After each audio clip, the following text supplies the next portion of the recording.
What's happening, guys? I'm Kobe Chowan here with Craig McCoy, and welcome to our latest Tuesday training, where every week we bring to you a live training from lead gen and AI all the way to business planning and goal setting. You have the new version and the old version. We collaborate to make it awesome. If you want to join and jump on the next Tuesday training, join our school platform below. It's completely free. Click the link below, and we'll see you there.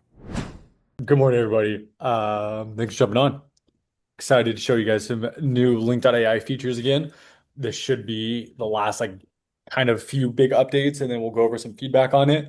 But yeah, curious to see how you guys are liking it. And before we jump into that, Bill and Tim.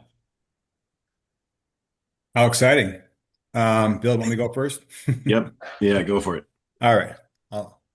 I'll be the warm-up act. Mortgage rates, exciting world of mortgage rates.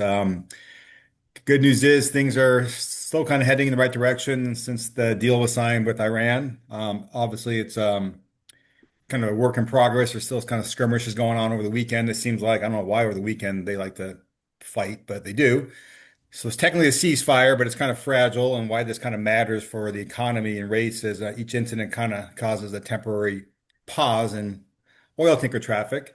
And that back and forth is kind of why oil and mortgage rates are kind of improving, but kind of in fits and starts rather than a smooth, kind of steady decline. So, bottom line, oil prices and mortgage rates, hopefully they're going to improve, but it's going to be in steps and it's not going to be a straight line. So, it's going to be a little bit up and down for a while, but hopefully it's slight up and more down.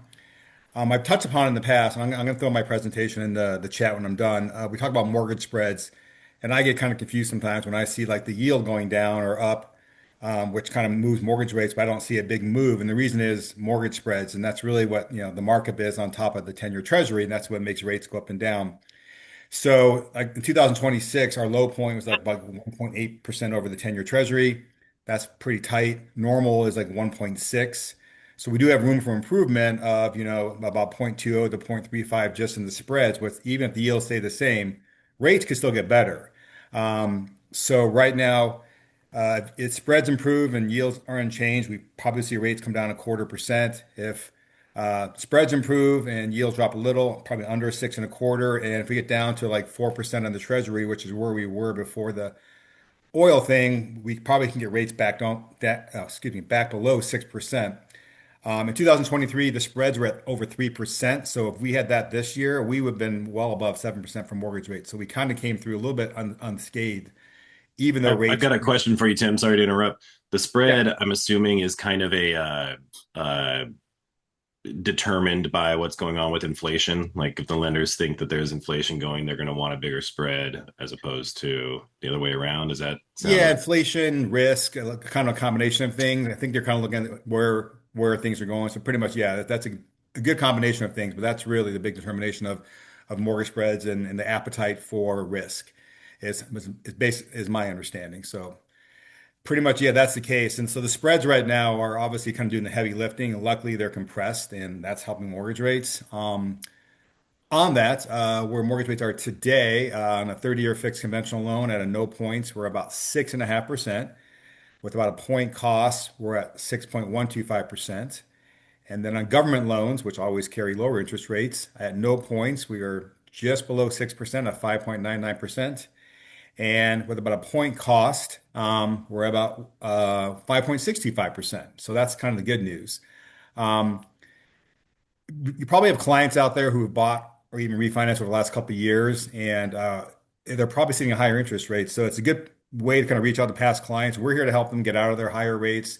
When rates come down, a big part of my business, and even Bill's, is getting people into better loans than they have right now. And we can do it pretty cheap and easy. So reach out to your clients. If you have any questions on any clients who have a loan or looking to purchase or sell, we're here to kind of structure things for you, answer any questions you have, and make sure that they get the best possible terms, as opposed to getting into bad terms that they just listen to the wrong person. And that's all I got.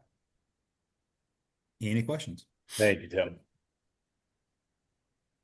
Any questions for Tim? TJ asked a question. Hmm. All right. I was going to say along with that too, if you're touching base with your clients, one conversation. I mean, you'll know your people a little bit better, but anyone who's interested in who has some equity in their house, maybe you sold them a house a while ago or they put a big down payment. there might be room for other investment opportunities. So, that's something you might want to discuss, that, hey, potentially get your rate down and get you some extra money to, buy something else, which would help you guys, of course, or maybe they're consolidating debt and they're positioning themselves to be in a stronger spot going forward. Awesome. All right, if there's no questions for Tim, I'll kind of drop into what I was going to talk about today. So I wanted to go over, I know I've talked a lot about some of the specialty loan programs that we have, right? We have the doctor loan, there's down payment assistance loans. We can qualify with bank statements or a profit and loss statement, or we can do loans for non-citizens who only have an ITIN number rather than a social security number. So I got a call on that this week. And even jumbo loans are considered specialty. So if they're higher than the county loan limit for Fannie Mae or Freddie Mac, that's a little bit different program. So there are, on an FHA government loan or a conventional loan, those are going to be the programs where you have the opportunity to get somebody in with less than 10% down on the payment. There are very few other loan programs out there that will allow that. So that's just one thing to keep in mind, that like if people have a low down payment, in most cases, they're going to need to have provable income, which means tax returns, W-2s, pay stubs, more traditional income qualifying sources. So I get a lot of people and they're like, okay, great, I've got a client and they're self-employed, but they can show a lot of money on their bank statements and they've got $15,000 for their down payment. It's like, okay, well, that's going to be a tough one. So just keep that in mind. If you have people who are kind of in an alternative situation, they're probably going to need a little bit more money down. I don't want to like discourage anybody from reaching out to us and running those scenarios past us. Send us everything, but just keep that in mind, when you're talking to your people. On some of those programs, the doctor loan is there are a couple of low down payment programs that are specialty, but they also carry with them some trade-offs. So we have this doctor loan now, which is great for any physicians. It includes veterinarians, eye doctors, dentists.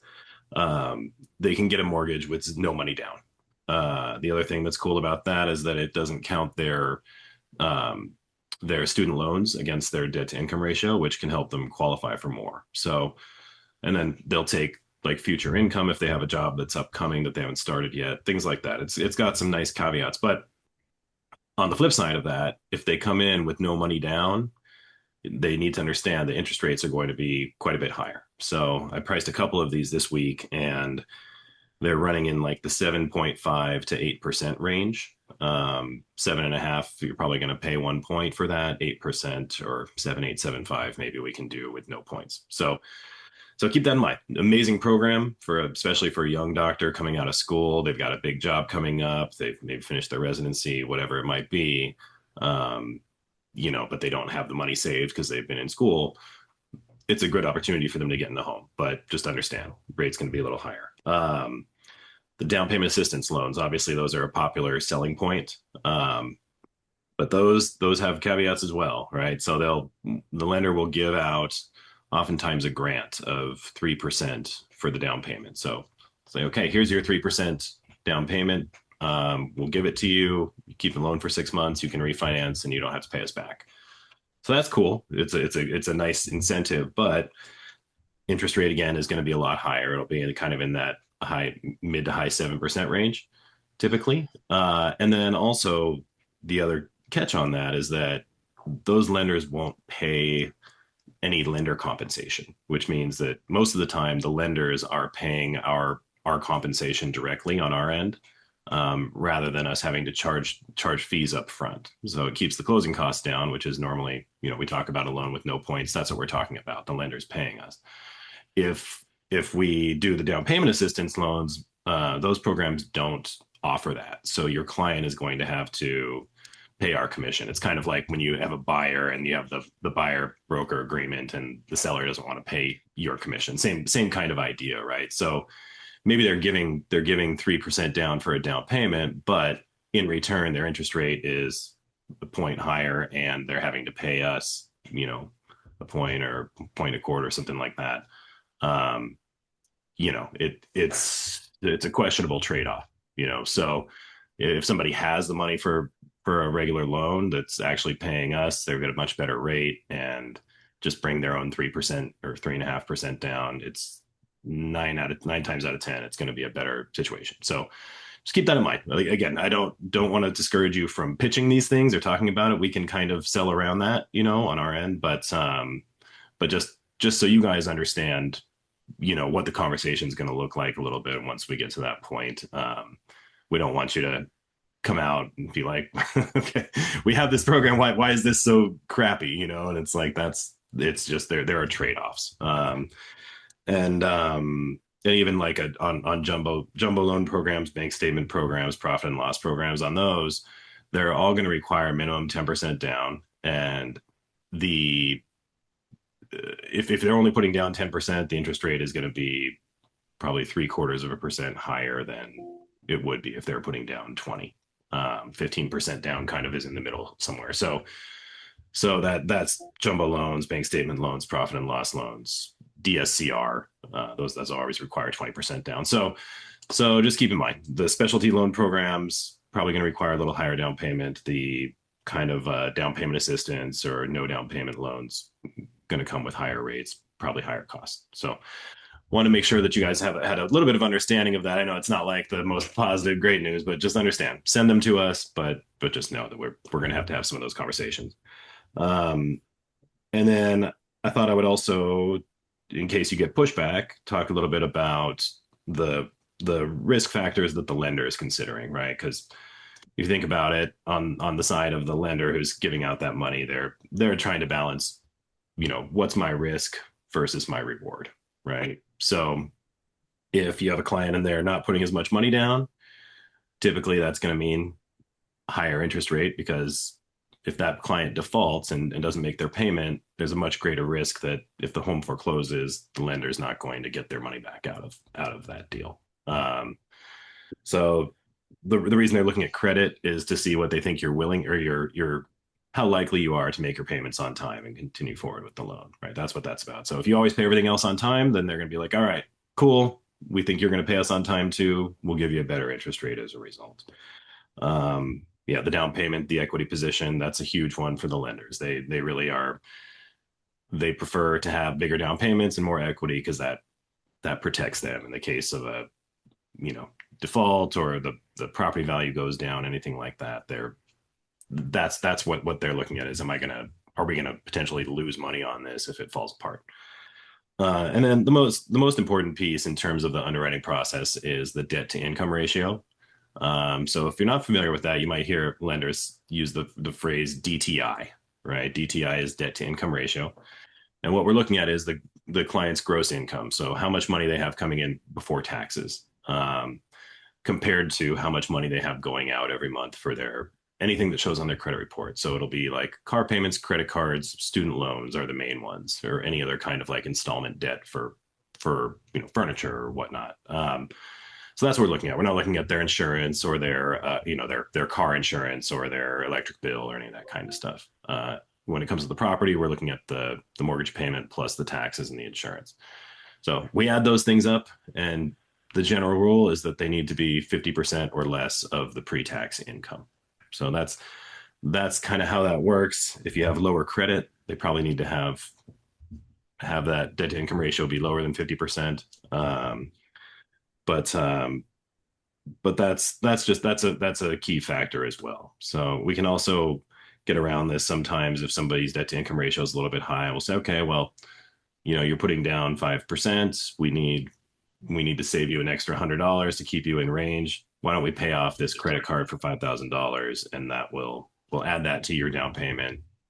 They'll pay it off at closing, and that'll push us through the process and get you approved. So, yeah, I just thought I would throw some of that information out there, try and give you guys a little bit of understanding of what we're looking at on our end, what the lenders are looking at, and how they're looking at it. It's always helpful to consider where the other side of the deal is coming from. And on our end, the lender is the other side of it. Our job is to negotiate and argue and push these underwriters, to make sure that they move our loans through, and to present a loan package from your clients to the bank that looks nice and pretty and easy, and makes the lender say, hey, we want to do this. So that's kind of what our role is, and where our expertise and experience is helpful, because we're able to kind of put that together and make it look good. And if there's something that we might not need to show the lender specifically, we're not going to throw that in there. So kind of like you have the duty to your clients. We have a duty to your clients as well. We don't have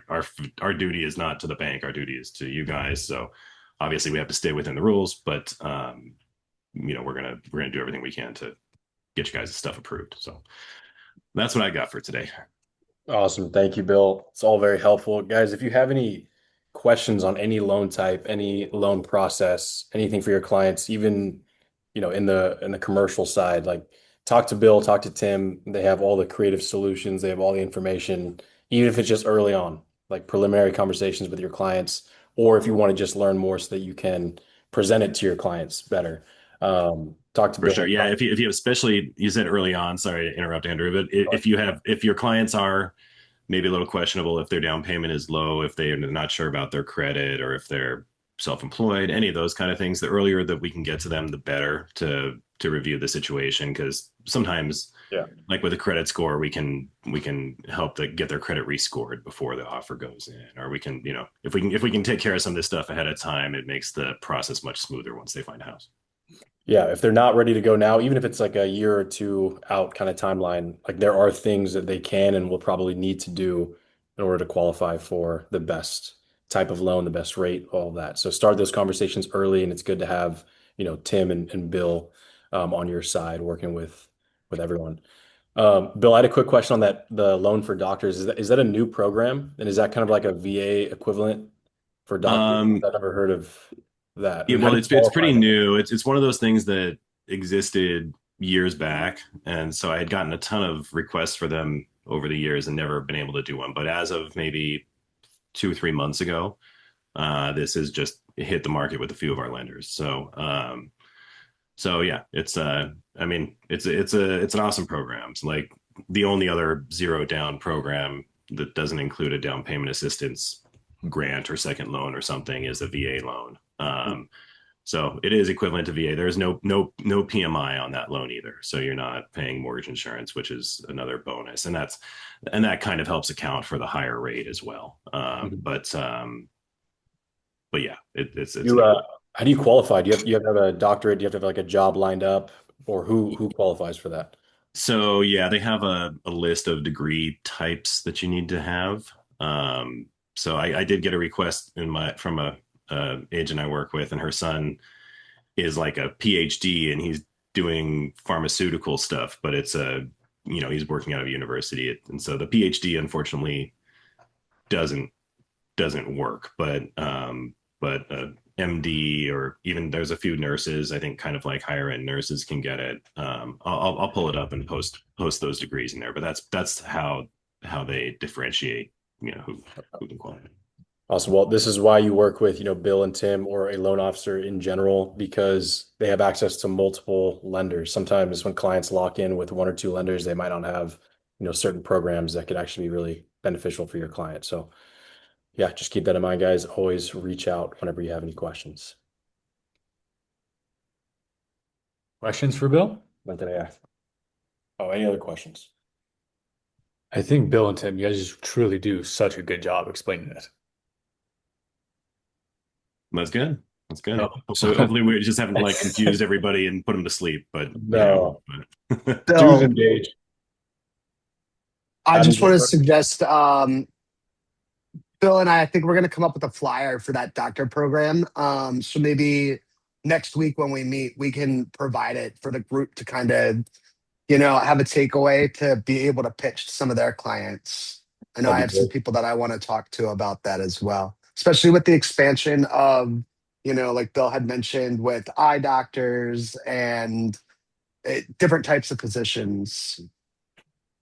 Awesome. Yeah, that'd be great. Is a good point to also bring up. If you guys are on these calls and you guys hear of anything you want to promote on social media, on emails, as a flyer, on your open house flyers, just text Krems and say, hey, Bill was talking about X, Y, and Z program today. Can you guys create me some assets so I can post it on Instagram? I'm talking about this new type of loan program. We'll go ahead and create all that for you guys. If you want as an email newsletter, on your open house flyers, social media posts, anything like that that you hear on these calls or that you just see other people posting or talking about, shoot it over to Krems and they will go ahead and create it for you guys. For you I too. just saw a note in the chat here. It says programs for firefighters. So for first responders, I've been looking into this, and there's not as much as you would hope, but um, there is a down payment assistance program. A lot of the down payment assistance loans have income requirements, so if you make too much money, you don't qualify for the program. But for firefighters and police officers, I believe, and there's a few other categories, they don't have those income restrictions. So you can qualify for the down payment assistance as long as even if your income is above the area median average. But there's a caveat on that as well. I think that we ran into this and like it's only, I believe it's an FHA loan, and you can only go to like there's what's called a high balance loan limit, and then there's the standard loan limit. So like the high balance in LA County and Orange County is 1,249,000. But the standard limit is 849 or something like that. And so that loan amount can only go to that standard limit. So we ran into a bit of a pickle on that previously. Last thing for our LOs too, Adam, I know you're an agent and loan officer with us on the LO side. If you guys need assets, need any help creating that, I'm not sure if you guys are white labeling with Mindful Mortgage Solutions or whatever it is, our team can still help you. Any assets that you need, just text our support channel, and Tyler's here listening to all this. He's going to be directing that to the right department and getting those assets created for you guys. Awesome. Right, Tyler? Yes, indeed. All right. I will jump into some of the new Link.ai features that just got pushed. So, and kind of just get some of your guys' feedback on it overall. So, since last week when we met, listing presentations are now live within the app.link.ai. Buyer tours, I think, were already live last time we were on. And then the meta ads are still in progress. If you guys don't have access to any of these features in the marketing section, just text Krebs and we could add access to it. Some of it was locked as we were doing some more tests, but everything should be good to go and live now.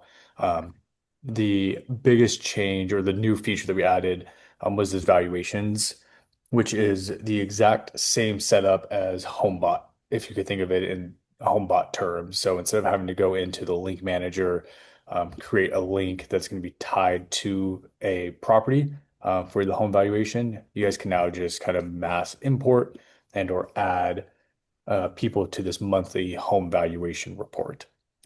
One of the features we added to it as well is you come in here and you can say like Kobe Chatwin, type in their email, and then when you pull up their property, it will give them or will give you the estimated price. And as you guys know, AI and Zillow and all of these places are usually kind of wrong. And so it will kind of spit out what the original value is based on RentCast, based on our kind of backend algorithm that's going to calculate the home valuation. But we're letting you guys be able to add adjustments to it. So you guys could either do a dollar amount and or a percentage amount. So if you come in here and you're like, this is a Ranch Santa Fe house and it's up on a hilltop and the original value that's going to spit out shows $2 million, but it's really a $4 million house because of X, Y, and Z. You could either add the adjustment of a specific dollar amount and or a percent bump to it. So every month when the system goes out to send the new valuation out to your client, it will take into account your adjustments. You can obviously go back in and change it later on. Maybe the house needs a whole bunch of work, and so you want to take off 10%. So you do negative 10%. It will take off $173,000 in value for this example, and you could add the reason. It won't show obviously the reason to the client, but just for your own notes and kind of remember maybe they needed to repaint the house, stage the house, and declutter it. So you're going to have a negative 5%. valuation. If they take care of all that stuff, you guys can come back into here and change it to 0 and then just let it be the original valuation as well. When you send these out, once again, it's going to be a monthly update. You will be notified anytime that lead clicks on it, if they interact with it at all. You see, I was testing with my mom, and she did not click on any of my emails, unfortunately, because she doesn't care. But if she was interacting with it, you'd be able to check it out there. So, yeah, that is the new update. Only one new thing this week. We're Nice. slowing down. We need, Toby, can I ask you a question yeah. on that valuation? Is there any way to add like a feature where you can look up a property using the APN? I was playing with it yesterday and I was trying to look up a condo and I couldn't find it based off the address. 100% we can add that. I mean, Okay, I can awesome. note that. Yeah. Yeah, That'd sometimes be the easy. condo addresses can be A funky. little funky. We'll Yeah. add an APN search feature, but yeah, guys, this is really just to give you guys more tools and keep prospects engaged. Like Kobe and I will use this if we're sitting down for a listing presentation with someone who hasn't yet signed with us, or a list of sellers, list of people that might be, looking to sell or in that kind of timeline of selling sometime soon. We want to put them on these automations so that they can see and generate some kind of interest, or at least some kind of inquiry. If they're clicking on it, they're asking questions, like that's the goal of this. Obviously, the feature we created gives you some flexibility to fudge the numbers a little bit. Don't go too crazy with that. Don't try to, inflate the value to kind of get your client's interest, because that's going to result in a pretty disappointing outcome. Use that though if you have some serious things that need to be addressed. Like if Kobe and I were listing this Rancho Santa Fe property we had late last year, it had 500K in foundational issues. We're going to go ahead and subtract 500K from that. We want to make sure the price is, and the client was aware of that, so the price is going to reflect accordingly.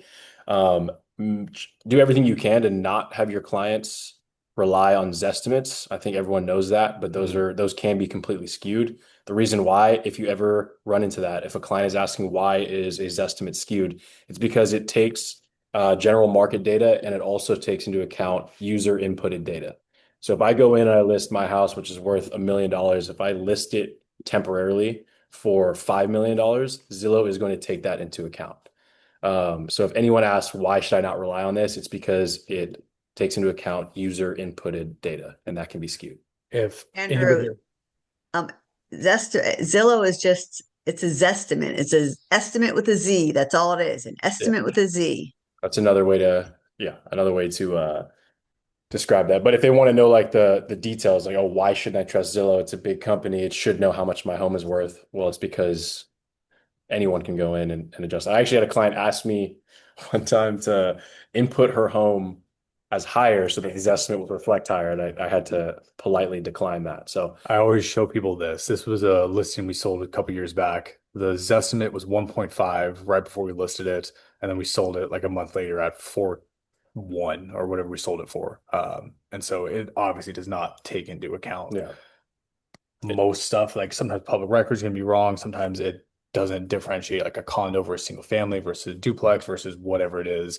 I always pull up this graph and be like, yeah, if you wanted to listen to this estimate, they would have given you an offer for 1.5. We listed it like 4 million, obviously. So kind of just a fun one to show people. That's why when we have that adjustment there for that exact reason, is so that you could take into account things like this. Yeah. We will also, we put all of our past buyers. So like you represent a buyer on a house, and as soon as they close, they do some work to the property. I would put them on this valuation tool as well. Add that adjustment, like, hey, we think your home's now worth blank or whatever it is because of the work you've done to it. It's a great way to stay in contact with your past buyers. It's cool for them to get the monthly notification. And it's like, oh, I bought this house for $1 million and now it's worth 1.2. And Sue's going to send me a monthly update on that. It's kind of going up or down or wherever it's at. It's like a fun thing for them to look at, see the equity they built into the house right away. Yeah, I think anyone who buys, it's a great point. Like immediately after, obviously, your congratulations, you want to keep in touch on what they're doing.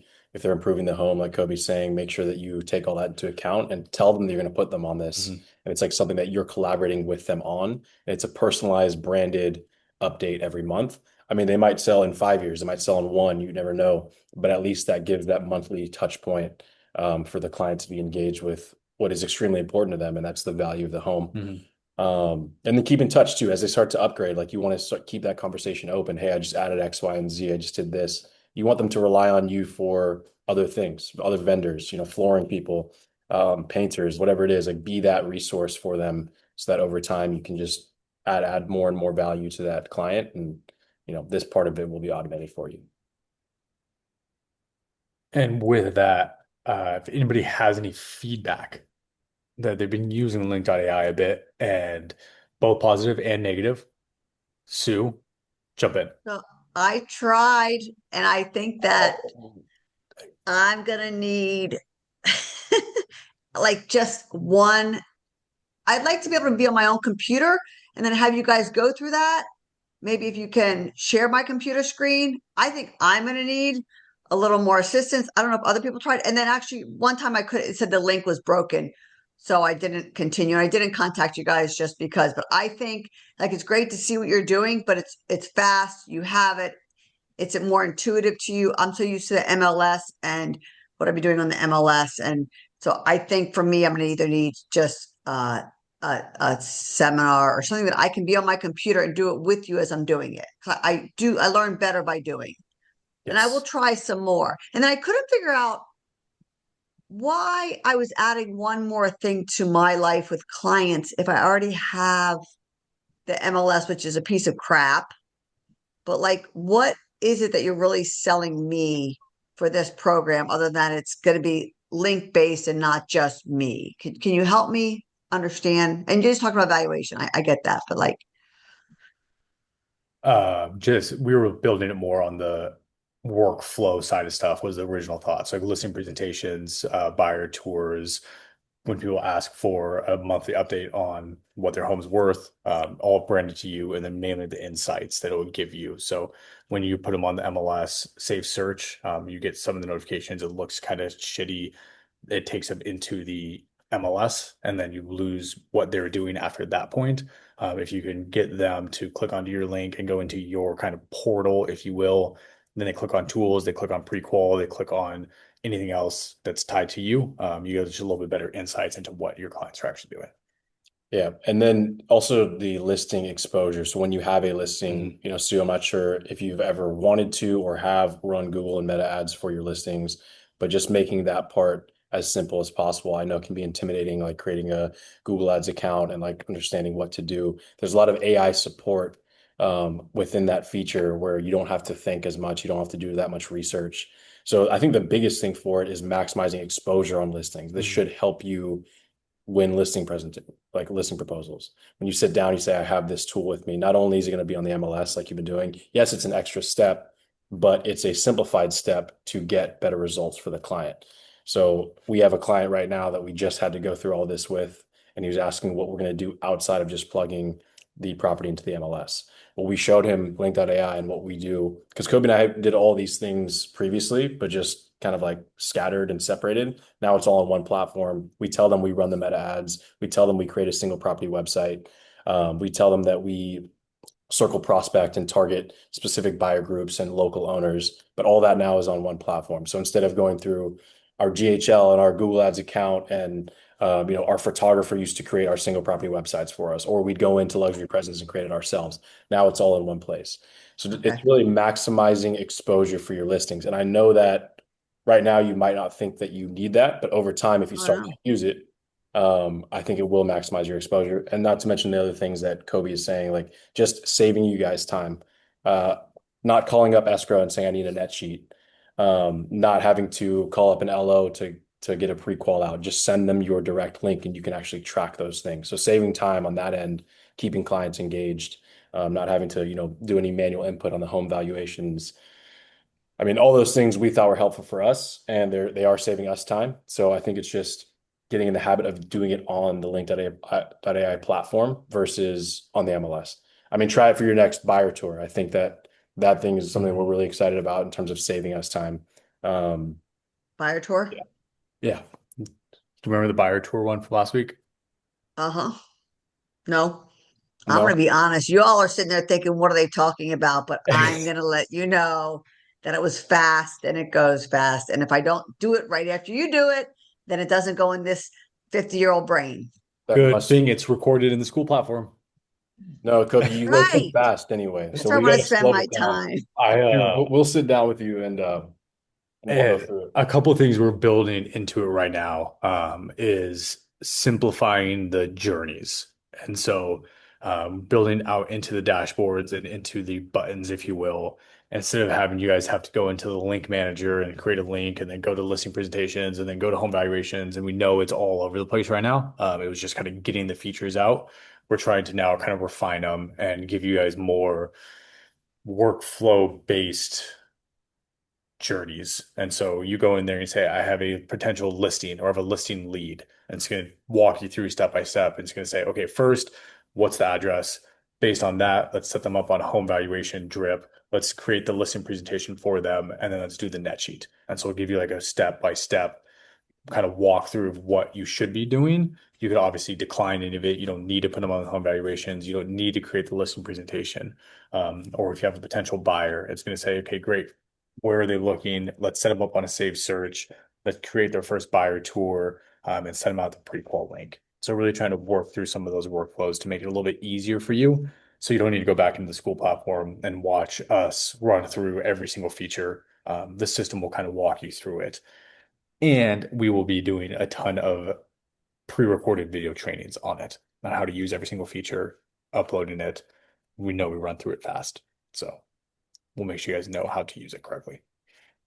What do you do? Is there a spot where you, like, they have said you're going to get the listing? You haven't had the paper signed. Like, is there a place that you would put that information in there, or you really need to wait until the listing is signed? Wait till the listing signed. Okay. I would put them on the home valuation kind of drip campaign still. So it's staying in touch with them, obviously, but yeah, I would wait till the listing signed. Thank you. Yes. I'll buy the beer if somebody comes shows me at one of those offices. Or I don't know, that nice cute room you're in. I really can't figure out who designed that nice room you're in. It's Kobe's baby room. We're in his daughter's Okay. room right now, We're in my dining room and which looks like Chelsea decorated it up. She did a very nice job. I will tell her you said that. She'll be very happy. But yeah, any other people have tried it, don't like it, love it? I like it. I'm with Sue. I'm one of those people that I I just have to do it myself, and go through step by step at my own pace um, to fully get it down. I did, like Sue had mentioned, run into some of those issues when I was playing with it. I don't know, it was like a day or two ago where maybe you guys were doing the updates and it was just giving me an error message. And I was like, well, I'll hit somebody up. It's the weekend. Just talk about it on Tuesday. Okay. Yeah, but they Yeah. usually push the updates during the weekend. So if it ever isn't Okay. in, that's probably why. And Okay.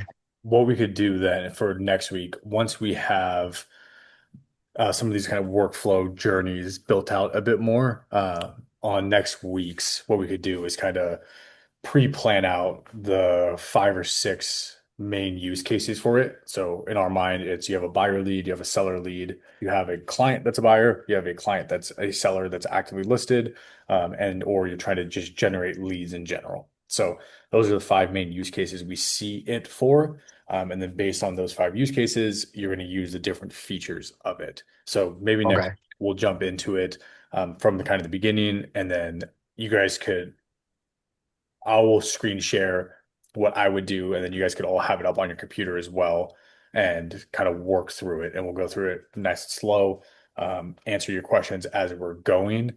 If there's any dead links or anything that's not working, we'd all see it together at the same time anyway.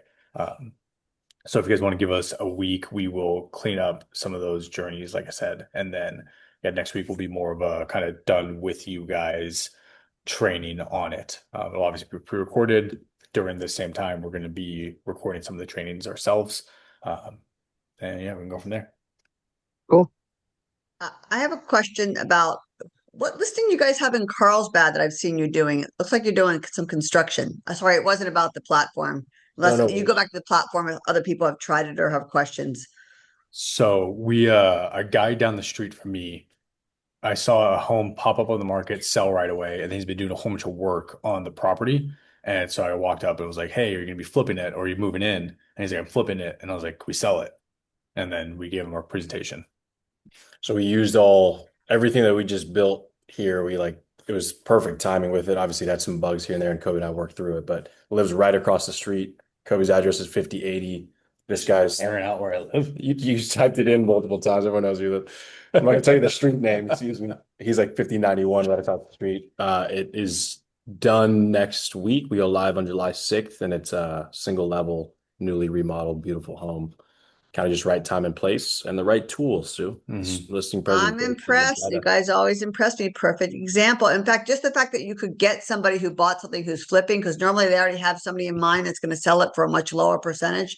So if you could get Yeah, that listing, more power to you guys. I will say He we was we gonna use, do you know Eric Ilanati, something like that? Or Aaron Canto, yeah, he's huge, Yeah. huge, I walked huge. into the kitchen and he had his book on the table and we're like, ah, it was it was a us instead. hardcover book, but then we sold him with, I promise you, Sue, it was he was really big on what are you guys going to do outside of inputting in the MLS and just like having a local market exposure. We were just like, hey, this is what we do. We showed him a case study with Rancho Santa Fe, a bunch of other case studies with like Meta ads, Google ads, and the circle prospecting too. Like he's been asking us, hey, what kind of leads have been coming in? So Kobe and I have gotten all the local owners and then about 120 agents that have represented a buyer in this price range in the past 12 months.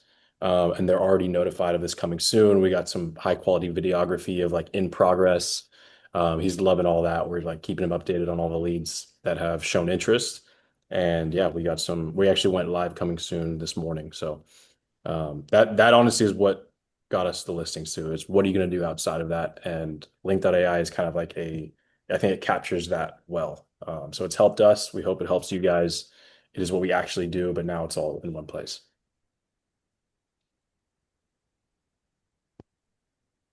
I'm Fun. really impressed. I don't know how long other people have been in the real estate business or worked for other companies, but what you guys are doing and taking it from ground up is and doing that and showing how it works is very impressive. I'll make Appreciate sure I that. call you on the next listing. Appreciate that. He did Shine. it. Kobe did it in flip flops too this time. No closed toed. No, No, he did it in Uggs. That's even worse. That's even worse. That's disgusting. We're at it's home now. Carlsbad. How far is it from the coast? Two I don't know blocks. I don't know where Terramar is or whatever it's called. Do you know it's right off of Cannon? So if you get off of Cannon and go west, West. Okay. that little community right there. Okay. Well, good. Good for beating out Eric. He's a big time player up here. I know. I was tired of seeing Really his big name. player. So they beat out somebody who does multi like $25 million loans. He just sold the Homes. $20 million one down the street. And we're like, Yeah. dude, we need some Link in here. Good job. But Thank yeah. you. All right, sweet. Well, next week we'll prep some of that kind of training stuff, show you guys exactly what we were doing with it. And if you guys all want to plan to jump on your computer next week, make sure you guys have your Link.ai account set up. If you don't have it yet, text Krems. Krems will get it all set up for you. And then yeah, be on your computer next week and we'll do everything kind of side by side. There's Awesome. less homes in the market right now than last year, this time, FYI, for those in real estate. There's a lot less homes on the market. So that means there's more pendings, but less homes. So when you have buyers, it's really challenging right now Mhm. for anybody out there with buyers. You got to be super aggressive Mhm. for everything in place, in my opinion. Elisa, did you do an open house at your new property? Elisa has a new listing. Her Yeah. first, congratulations, first ever. That's huge, girl. Thank you. Yes, I hosted opens both Saturday and Sunday in Ramona. How'd they go? They went well. Less foot traffic, but more qualified buyers than looky-loos. So Yeah, it went pretty well. I did all of my follow-ups yesterday for everyone that walked through the home. I connected someone with a lender, and yeah, we'll see what happens this week.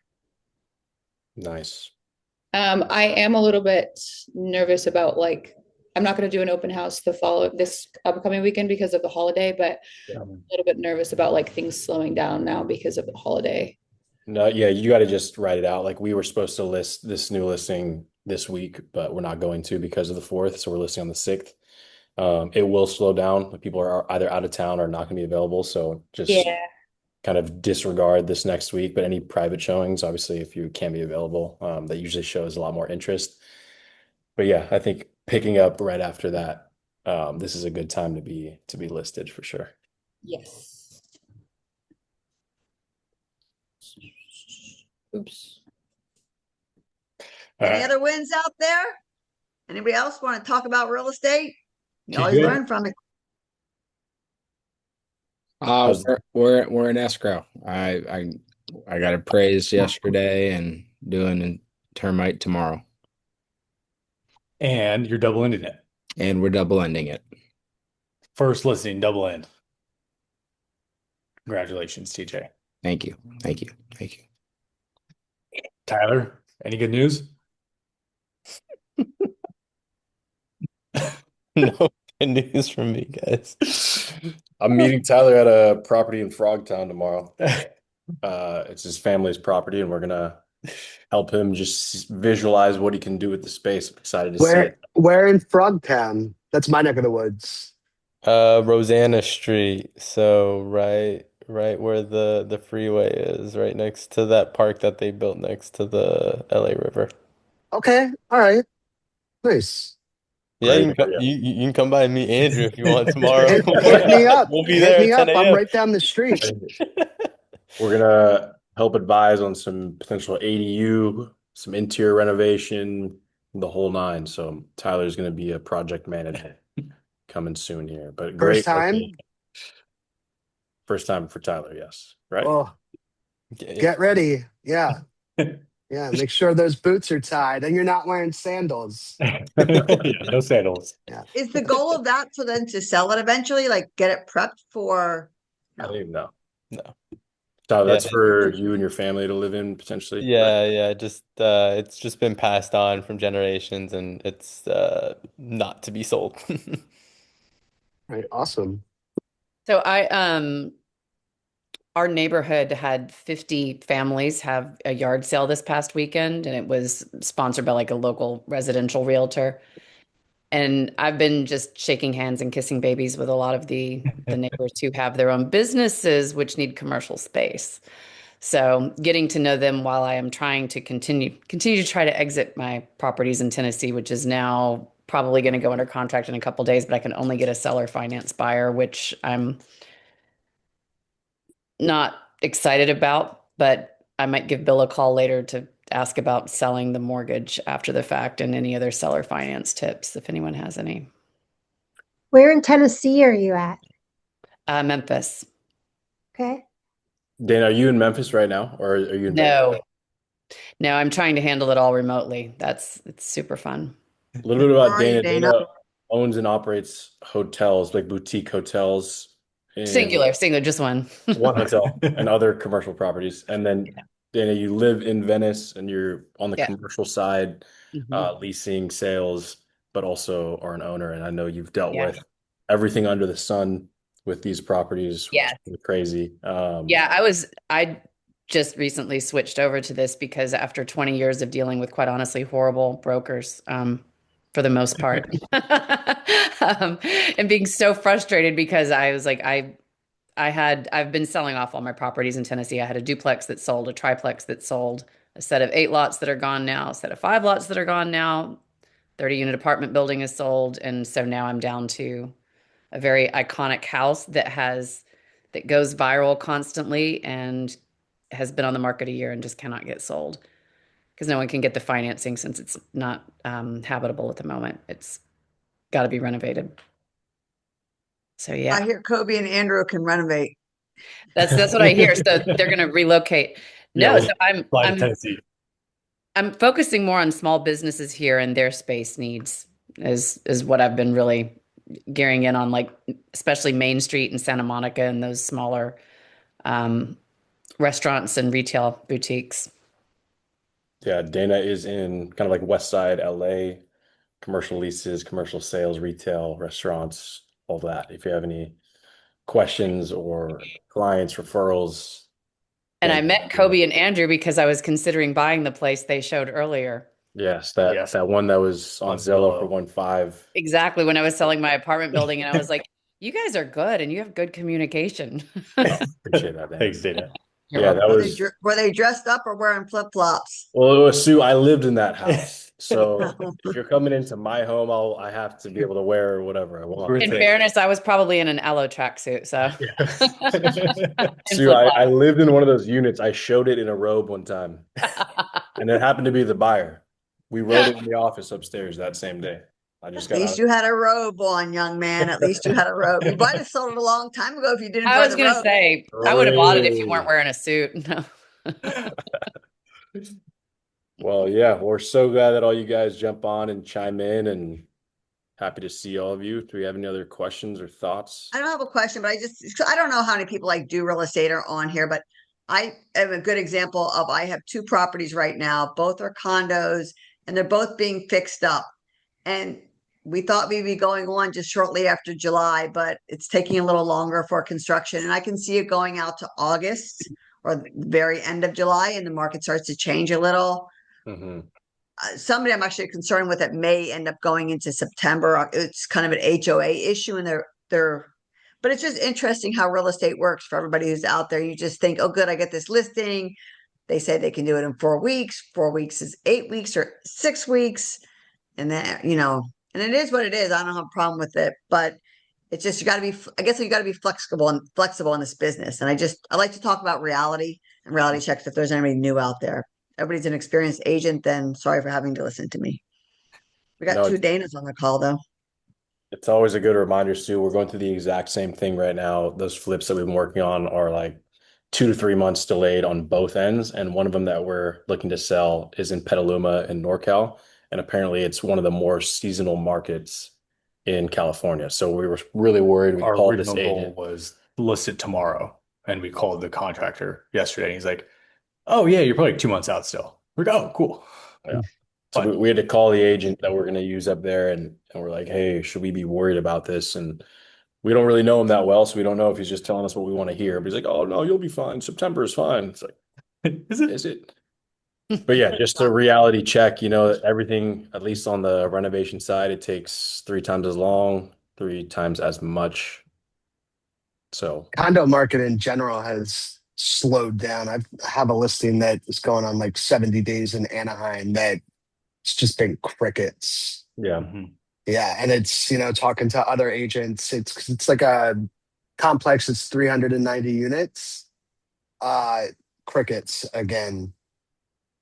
Yeah, it's interesting, Sue, because you brought up low inventory, but also like it's by no means a seller's market. Like if you put a listing up there, it's not like you're getting blown up. It is a tougher market to sell in. It's a tough market to buy in. It's a tough market in general, but I think it's good to experience this because it fluctuates quite a bit.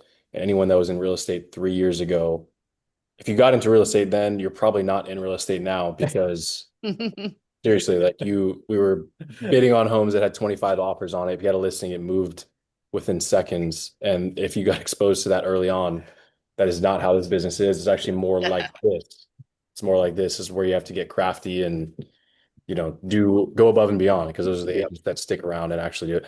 Adam, for condos, I mean, those are always a tougher sell, to be honest with you. Like there's so many other obstacles and hoops to jump through. I think we talked about this on one of the more recent calls, but the comps, you got to keep a direct eye on those comps. If you're priced, slightly above another one, they're so similar that buyers are going to go tour every single one in that complex. And if you're not competitive, Yeah, that's the issue that we're having right now. And unfortunately, the seller is not in a position to lower the price any more than it already is. And there's nothing you can do about that. It's just kind of like a waiting game.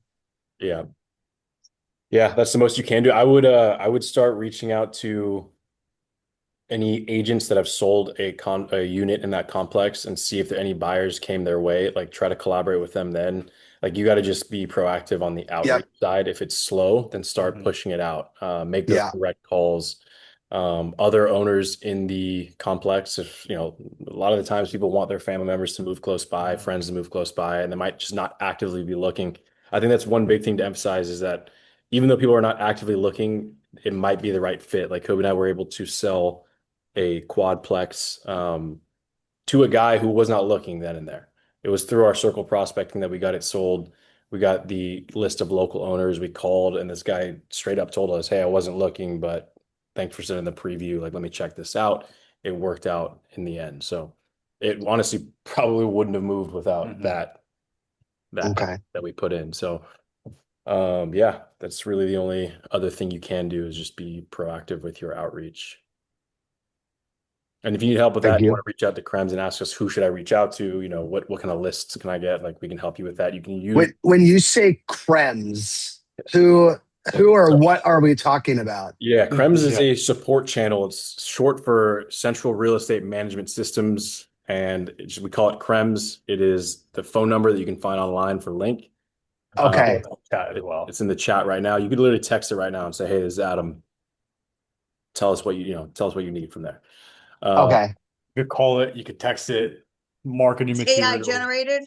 No. No, it's Tyler. He's there. Do you think if you think Tyler's AI, then It goes to Tyler and then he sends it out to the correct team from there. So if it's a marketing request, he'll send it to the marketing. Okay. Lead gen, it goes to lead gen. If it's compliance, it goes to Kim or Craig. If it's Adam- listing presentation, it goes to probably us. what do I do? I would use Link.ai for this one though.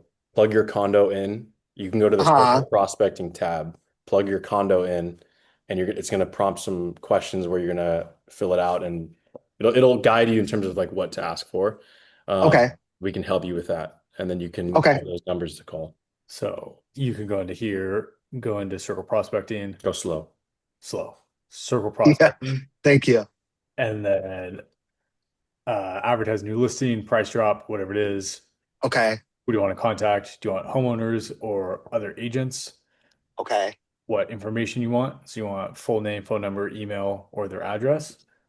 And then for the address, and so you put your condo address here, and then Hmm. how many people you want to pull. And you click Oh, submit. wow. Okay. And And so that's it. right now that's not done in Link.ai. This is a request funnel. So we request Okay. it, our team gets it. We go use the software that we use to get that contact information. For owners, it's called Property Radar. For buyers agents, Right. the MLS. We get that for you. We plug it into your CRM, or we can just send you the Excel spreadsheet, or you can put it in. Yeah, I'm still getting all that stuff set up. It's been a slow process for me.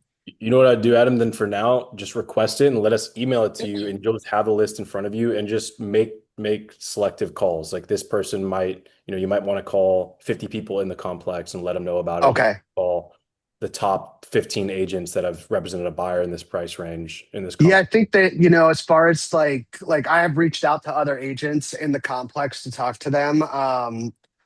Some of the units too, they didn't want to share any information until the property actually sold. Yeah. And then a few of them actually fell out for one reason or another. So which happens. But I think circle prospecting is probably the only thing I haven't actually done yet. Like picking up a phone call. I've went and door knocked the complex and talked to people. I sent out 800 mailers to an area. Did that for the price drop. It's just the nature of the beast. And there's sometimes you just can't force things. Yeah, definitely. I don't think it's like you're going above and beyond. That's great. Like, do not think it's you. I think you're putting in the work. Like we have listings that are sitting right now as well that are crickets, Yeah. just like yours. So it is what it is. You can only do so much, but just keep doing that. Show your client that you're putting in that effort. Give the updates. Let them know what you've done. Like that's all very important during a time like this, especially when you don't have like that many great updates for them, and you don't want to keep Right. asking them to adjust the price. Adam, what's the address? It's 1801 East Catella, Katella Avenue. Unit Zip. 1033. What's the zip?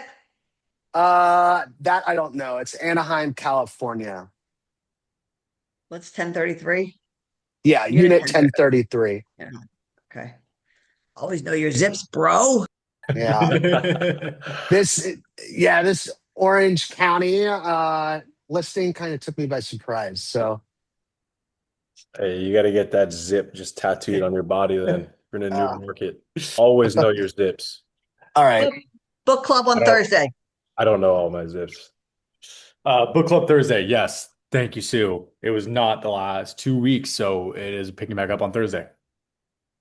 Somebody come, please.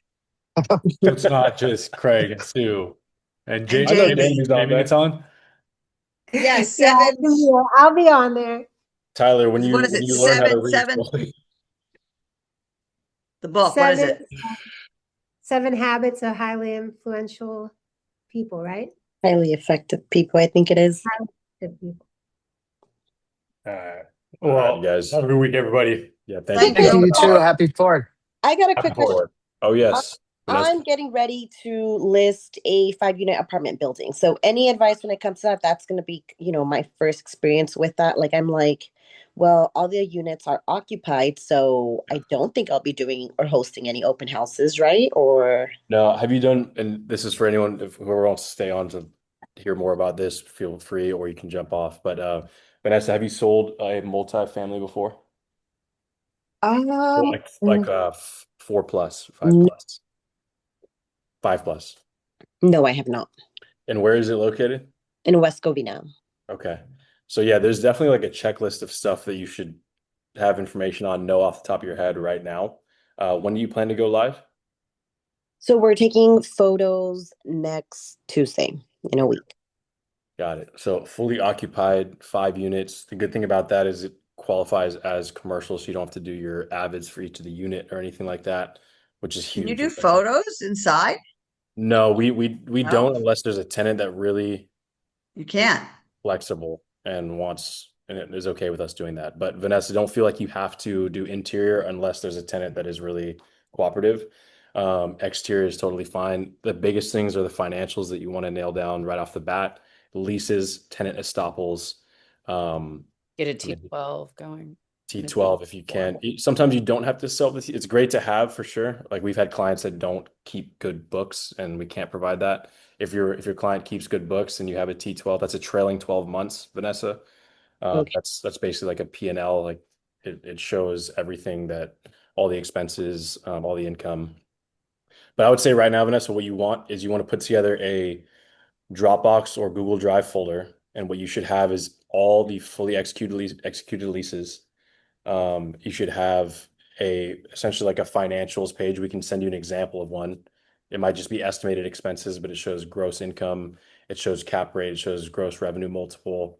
And if you want explanations on these things, we can definitely talk to you about it. But a financial snapshot, you want a rent roll as well. So the tenants, move-in dates, amounts that they pay, security deposits, all of that.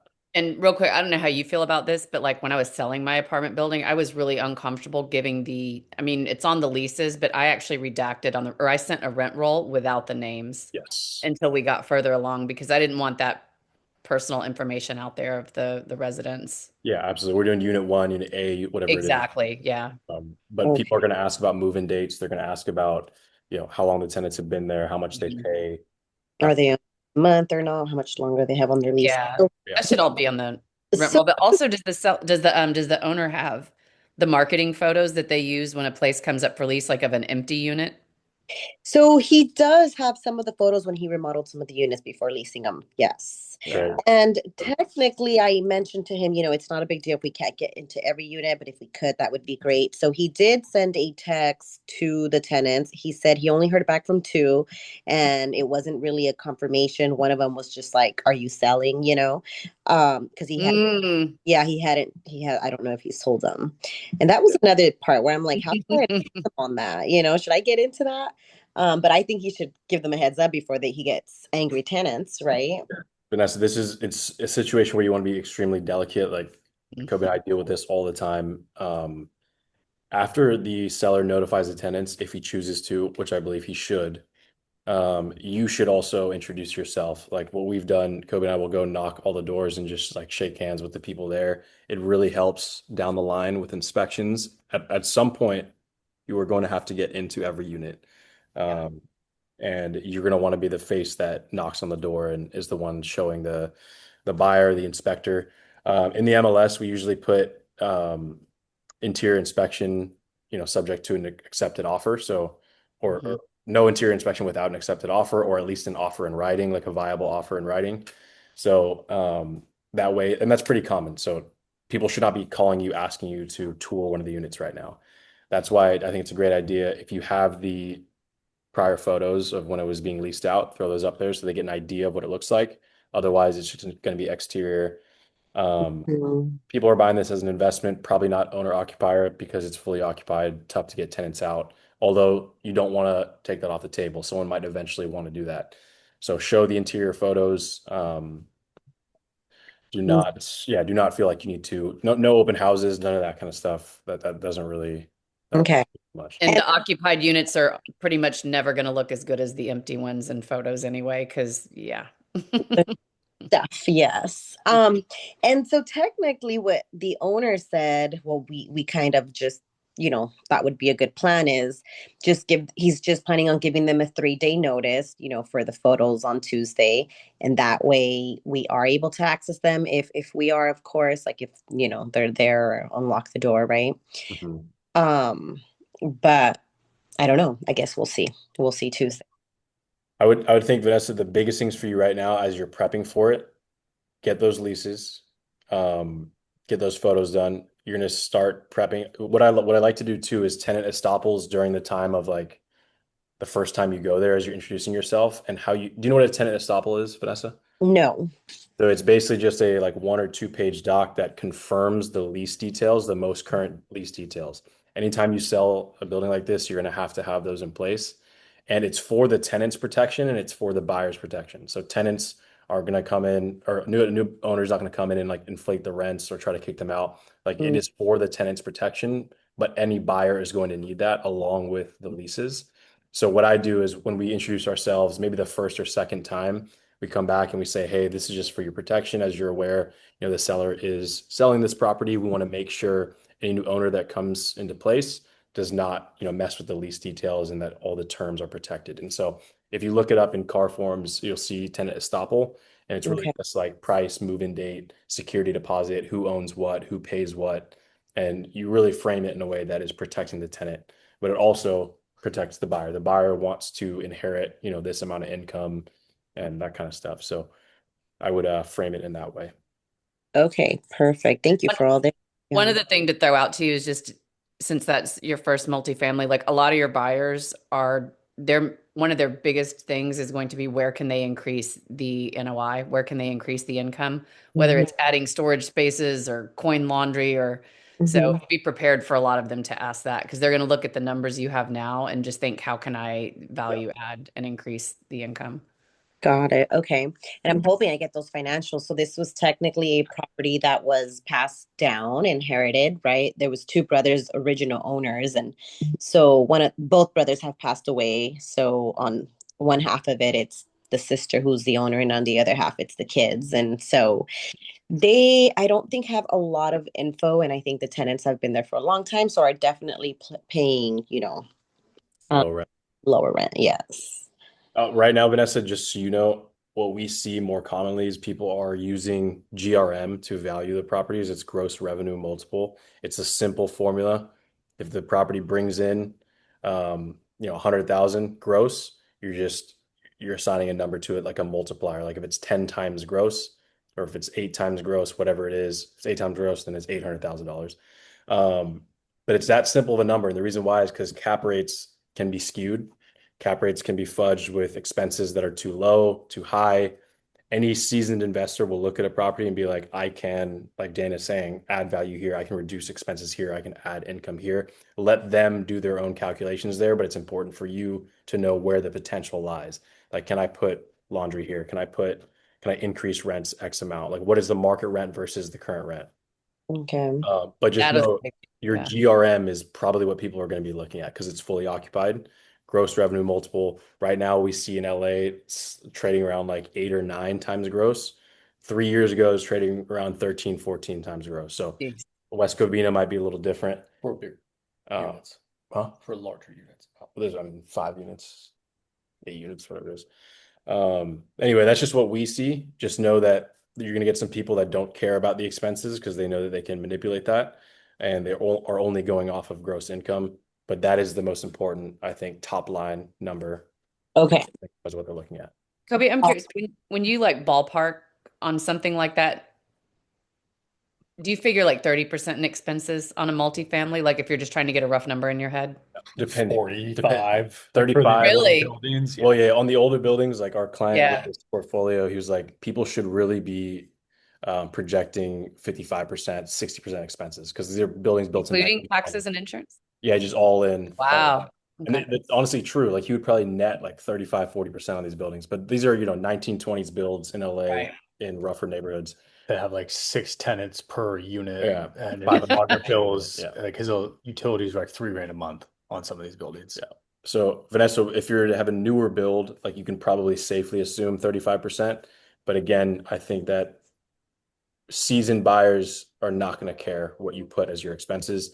Although you'll get the occasional like residential agent that works with a first time, like want to liquidate a stock portfolio, not really know what they're looking at. Mm-hmm. That's when you're probably going to come in and your numbers carry a little bit more weight. So Right. it's going to be interesting. You're going to get a lot of different calls, a lot of different personalities. Mm-hmm. And I think Dana, what you're talking about in Sorry, terms of I like don't mean to wanting laugh. to be a better broker, like you've dealt with a lot of people in this realm, and we deal with them a lot. Yeah. It's interesting. No, and not to overload, just like one more thing is like when the market is slow and the rates are high in commercial, you really get the worst buyers, quite honestly, that are like you get the people who they really want a deal, and it's shocking and insulting the offers that get thrown out. So just be prepared. These are really it is. I don't know if that's where you think it's at right now in the market, Andrew, but like 100%. Yeah. yeah, it's really not an ideal buyer So at times in commercial right now. you're gonna get this is where the cash buyers come out. Nobody's really getting Exactly. conventional commercial financing. Cash buyers, they squeeze for every penny. Mm-hmm. They want the best deal possible, and that's what drives the market down. Like Yeah, and everything's they're looking trading lower and lower. they're looking for desperation and blood. It's to be quite honest. Big question for you, Vanessa. Is it under rent control? RSO? Yes. Okay. Yeah, that's a tough one. It's unfortunate, but they will move. Like we sold these 6 over the past 6 months, and they moved not at the prices that were expected, but they will move. There are buyers out there. Just know that it's really tough to own an RSO property because of how tight the landlord rules and restrictions are. Yeah. They're only getting worse. For example, we sold a 5-unit in Alhambra earlier this year. It was listed, and that's not rent control. It was listed for 1 day at 1 million. We had like 5 offers come in. We had 8 total within a week. And the offer that went forward was over asking 14-day escrow, basically non-contingent, a 3-day contingency period. That's because it was no rent control. To show you the flip side, we've had properties that have sat on the market for 6 months because you can't raise rents like you used to. You can't get tenants out. You can't even get them out if you're wanting to occupy it as an owner. Rent control is tough. You kind of buy it in place as is with the hope of appreciation over time, with the hope of natural turnover over time, some other value add component, whether it be ADUs or storage or laundry. Like that is what you buy RSO for. And it's a very specific kind of narrow buyer pool. So just keep that in mind. It's tough to be an owner under RSO. Got it. Thanks. I appreciate all that info. Of course, Vanessa, you can also call me and we can talk more about it. I don't want to take up too much time on this call, but just call me anytime and we can give you all the kind of tricks that we have or insights that we have. We can help you with some of the financials too, or at least like look over what you put together. Dana is an experienced seller and buyer. So call her, talk to her too, collaborate with her however you can. Yeah. I definitely will be reaching out. Thank you. Of course. Good luck. All right, guys. Yeah. Thank you very much. Thank you.